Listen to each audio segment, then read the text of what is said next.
یو بل پوښتنه کړې ده چې د سپي ساتل څنګه دي، جایز دی او که نه؟ جواب دا دی چې د سپي ساتل دا څو صورته لري. یو د شوق دپاره یا د جنګولو دپاره یو چا کور کې ساتلی،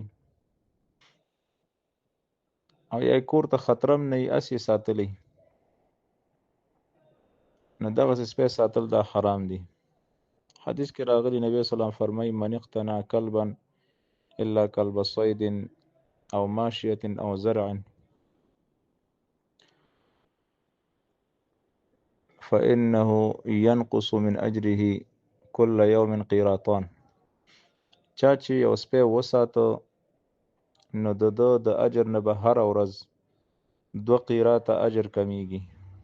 2 قیراته به څومره دي اندازه معلومه نه ده، یا خدا چې مراد تینا 2 غرونه دي، 2 غرونو په اندازه به ستا اجر کمیږي هره ورځ. او یا قیرات ویل کېږي یو برخې ته، نو 2 برخې اجر به ستا د اجر نه کمیږي هره ورځ. نو دې وجې نه هسې په هسې سپی ساتل دا حرام دي.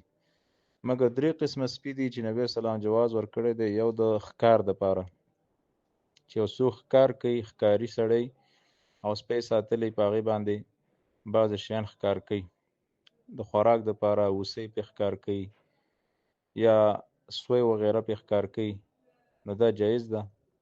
خو په دې کې یو څو شرطونه دي. دا سپی به معلمي، یعنې تا به تعلیم ورکړی او دارنګې تربیت به دې ورکړی، په ښکار باندې به پوهېږي.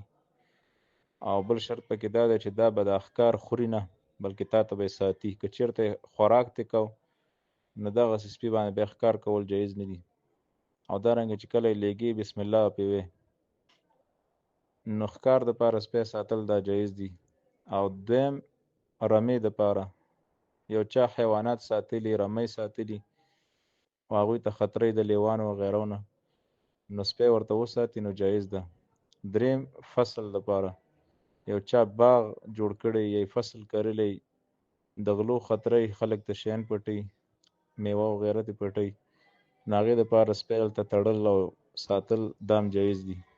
نو دا 3 قسمه سپي ساتل د ضرورت په بنا باندې جایز دي. نور دین غیر سپي ساتل دا ناروا دي او حرام دي، او د انسان په دې باندې اجر کمیږي.